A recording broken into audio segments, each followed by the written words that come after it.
उत्तर प्रदेश के मुख्यमंत्री योगी आदित्यनाथ ने हाल ही में अपनी सरकार के 8 साल पूरे होने का प्रचार अभियान शुरू किया। ये बात चौंकाने वाली थी, क्योंकि अगर वे चाहते तो सीधे 10 साल की उपलब्धियों पर अभियान चलाते, लेकिन उन्होंने 8 साल पर ही जोर क्यों दिया? क्या यह संकेत है कि वे 10 साल पूरे होने से पहले ही यूपी छोड़ने वाले हैं? पिछले कुछ हफ्तों में योगी आदित्यनाथ के कई कदमों ने इस संभावना को और मजबूत कर दिया है। हाल ही में उन्होंने दिल्ली का दौरा किया और हमारी समाचार एजेंसी को एक विशेष इंटरव्यू दिया। यह इंटरव्यू जितना था उससे कहीं अधिक महत्वपूर्ण वे इशारे थे जो योगी ने किए। उन्होंने किसी भी सवाल का सीधा जवाब नहीं दिया, लेकिन उनके जवाबों में जो संकेत छिपे थे वे स्पष्ट रूप से यह कह रहे थे कि योगी अब यूपी से आगे बढ़ने की योजना बना चुके हैं। 8 साल का अभियान, संयोग या संकेत? योगी आदित्यनाथ के 8 साल पूरे होने के प्रचार अभियान ने राजनीतिक हलकों में नई चर्चा को जन्म दिया है। अगर योगी यूपी में 10 साल पूरे करना चाहते थे तो उन्होंने 8 साल का अभियान क्यों शुरू किया? क्या यह संकेत कि वे 10 साल पूरे होने से पहले ही किसी नई भूमिका में आ जाएंगे? क्या यूपी में कोई बड़ा सत्ता परिवर्तन होने वाला है? राजनीतिक विश्लेषज्ञों का मानना है कि यह केवल एक प्रचार अभियान नहीं है, बल्कि एक संकेत है कि योगी अपने अगले कदम की ओर बढ़ रहे हैं। दिल्ली यात्रा और इंटरव्यू, हर जवाब में छिपे संकेत। योगी आदित्यनाथ ने हाल ही में दिल्ली की यात्रा की। यह यात्रा कोई सामान्य राजनीतिक बैठक नहीं थी। इस दौरान उन्होंने कुछ महत्वपूर्ण मुलाकातें की और फिर हमारी एजेंसी को एक अनौपचारिक लेकिन बेहद महत्वपूर्ण इंटरव्यू दिया। इंटरव्यू में उन्होंने कोई भी सीधी घोषणा नहीं की, लेकिन जब उनसे भविष्य की योजनाओं पर सवाल पूछा गया तो उनके जवाबों में एक नया आत्मविश्वास झलक रहा था। प्रश्न: यूपी में 8 साल पूरे हो गए, क्या अगला लक्ष्य 10 साल पूरे करना है? योगी: हमने जो लक्ष्य रखा था वह पूरा हो रहा है, अब समय आगे बढ़ने का है। प्रश्न: तो क्या आप अगले चुनाव तक यूपी में बने रहेंगे? योगी: हम जहां भी रहेंगे पार्टी और संगठन की नीतियों को आगे बढ़ाएंगे। प्रश्न: केंद्र में आने की संभावना पर क्या कहेंगे? योगी: जहां जरूरत होगी वहां हम सेवा देंगे। योगी के इन जवाबों में ना तो स्पष्ट इनकार था और ना ही सीधा स्वीकार, लेकिन उनका अंदाज यह साफ बता रहा था कि वे अब यूपी से आगे बढ़ने के मूड में हैं।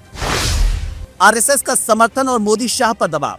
योगी आदित्यनाथ के दिल्ली जाने के पीछे केवल उनकी व्यक्तिगत इच्छा नहीं है, इसके पीछे एक बड़ा रणनीतिक खेल चल रहा है, जिसमें आरएसएस की भूमिका अहम मानी जा रही है। संघ को एक मजबूत हिंदुत्ववादी नेता की जरूरत है, जो उनके एजेंडे को केंद्र में भी उसी शक्ति से आगे बढ़ा सके जैसे उन्होंने यूपी में किया। मोदी और शाह की जोड़ी अब तक पार्टी पर नियंत्रण बनाए हुए थी, लेकिन संघ को अब स्वतंत्र सोच वाले नेतृत्व की तलाश है। योगी इस कसौटी पर खरे उतरते हैं क्योंकि वे मोदी और शाह के फैसलों से प्रभावित नहीं होते। उनकी लोकप्रियता भाजपा के पारंपरिक नेताओं से अधिक है। हिंदुत्व के एजेंडे को पूरी तरह से आगे बढ़ाने की उनकी छवि है। संघ के लिए योगी आदित्यनाथ सबसे उपयुक्त विकल्प बन सकते हैं, क्योंकि वे न केवल एक मुख्यमंत्री के रूप में बल्कि एक राष्ट्रीय नेता के रूप में भी उभर चुके हैं। अगर योगी दिल्ली आए तो क्या होगा? अगर योगी आदित्यनाथ दिल्ली की राजनीति में प्रवेश करते हैं तो भारतीय जनता पार्टी की पूरी सत्ता संरचना बदल सकती है। अमित शाह का प्रभाव घटेगा। अमित शाह अभी तक भाजपा में नंबर 2 की भूमिका में रहे हैं, लेकिन अगर योगी केंद्र की राजनीति में आए तो शाह की पकड़ कमजोर हो जाएगी। मोदी को चुनौती मिलेगी। मोदी हमेशा से भाजपा के निर्विवाद नेता रहे हैं, लेकिन योगी के आने से यह समीकरण बदल सकता है। क्या 2025 में मोदी को 75 साल की उम्र पूरी करने के बाद पार्टी छोड़नी होगी? यह बड़ा सवाल होगा। भविष्य का प्रधानमंत्री कौन? अगर योगी बीजेपी अध्यक्ष बनते हैं तो उनके पास यह शक्ति होगी कि वे अगले प्रधानमंत्री के चयन में महत्वपूर्ण भूमिका निभा सकें। यूपी में अगला मुख्यमंत्री कौन? योगी अगर दिल्ली जाते हैं तो उत्तर प्रदेश में नया मुख्यमंत्री कौन बनेगा? संभावित नाम: number 1 Keshav Prasad Maurya, number 2 Brajesh Pathak, number 3 स्वतंत्र देव सिंह, नंबर 4 किसी नए चेहरे की एंट्री। संभावना है कि बीजेपी एक नया नेता चुने, लेकिन क्या वह योगी जितना प्रभावी होगा? क्या मोदी शाह इसे रोक सकते हैं? मोदी और अमित शाह के लिए योगी का दिल्ली आना सबसे बड़ा राजनीतिक संकट बन सकता है। अगर योगी भाजपा के राष्ट्रीय अध्यक्ष बन जाते हैं तो यह सीधा संदेश होगा कि मोदी शाह की सत्ता कमजोर हो रही है। संघ अगर योगी के साथ खड़ा हो जाता है तो मोदी शाह की जोड़ी के पास बहुत सीमित विकल्प बचेंगे। आखिर में क्या योगी का दिल्ली आना तय है? योगी आदित्यनाथ ने अब तक किसी भी चीज की स्पष्ट घोषणा नहीं की है, लेकिन उनके हाव भाव, उनके बयान, उनका 8 साल का अभियान और उनका दिल्ली आकर इंटरव्यू देना ये संकेत दे रहे हैं कि वे यूपी से दिल्ली की ओर बढ़ रहे हैं। आने वाले महीनों में ये तस्वीर और साफ होगी, लेकिन इतना तय है कि योगी की दिल्ली आने की संभावना को अब नकारा नहीं जा सकता। क्या यह बीजेपी की सबसे बड़ी शक्ति परिवर्तन की शुरुआत होगी? क्या मोदी शाह इस चुनौती का सामना कर पाएंगे? क्या योगी का युग अब राष्ट्रीय स्तर पर शुरू होने वाला है? अगले कुछ महीनों में भारतीय राजनीति का सबसे बड़ा मोड़ देखने को मिल सकता है। ये 30 मार्च की तारीख में सब कुछ तय हो जाएगा या सब तय हो चुका है और ये सिर्फ तारीख में ऐलान करने जा रहे हैं? देखिए विनीता, अब ये जो सच है वो छिपा हुआ तो है नहीं कि भारतीय जनता पार्टी और राष्ट्रीय स्वयंसेवक संघ के बीच में सब कुछ ठीक ठाक नहीं है।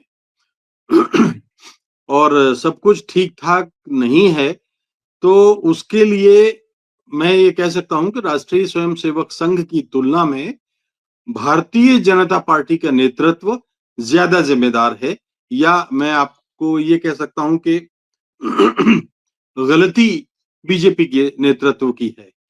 तो जब ये बैठक होगी और जिसकी की पृष्ठभूमि या आप कहें कि पटकथा पहले से करीब करीब 7 महीने से लिखी जा रही है, और जब से चुनाव हुए पिछले साल लोकसभा के, और जब भारतीय जनता पार्टी ने देख लिया कि अपनी दम पर वो अब सरकार नहीं चला सकती, ना बना सकती, और इसलिए उसको चंद्रबाबू नायडू और नीतीश कुमार 2 बैसाखियों का सहारा लेना पड़ा।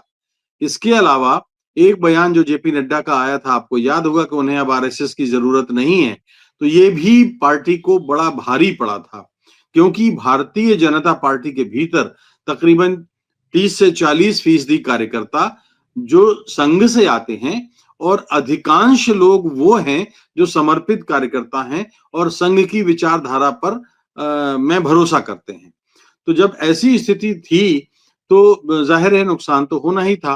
अब 7-8 महीने से भारतीय जनता पार्टी इस बात की कोशिश कर रही है कि संघ को मनाया जाए। 1-2 राज्यपाल बना दिए संघ के जो समर्पित कार्यकर्ता रहे हैं, कुछ और तरीके से संघ के पास अपना संदेश भेजा, लेकिन अब संघ है कि मानता नहीं, तो अब क्या करेंगे? अब संघ नहीं समझ पा रहा है, मोदी जी ये नहीं समझ पा रहे हैं कि संघ को आखिर अब कैसे मनाया जाए, क्योंकि सबसे जो नाराजगी की वजह है वो तो खुद बीजेपी का आला कमान है, नेतृत्व है। तो 30 तारीख की बैठक से कोई बहुत उल्लेखनीय बात निकल के आएगी और हम पत्रकारों को बहुत कुछ मिलेगा, मुझे फिलहाल तो नहीं लगता। और आप हमसे जुड़े रहने के लिए सब्सक्राइब करें YouTube पर, फॉलो करें Twitter पर और लाइक करें Facebook पर। और ज्यादा जानकारी के लिए आपको टाइप करना होगा सिर्फ न्यूज़ नशा।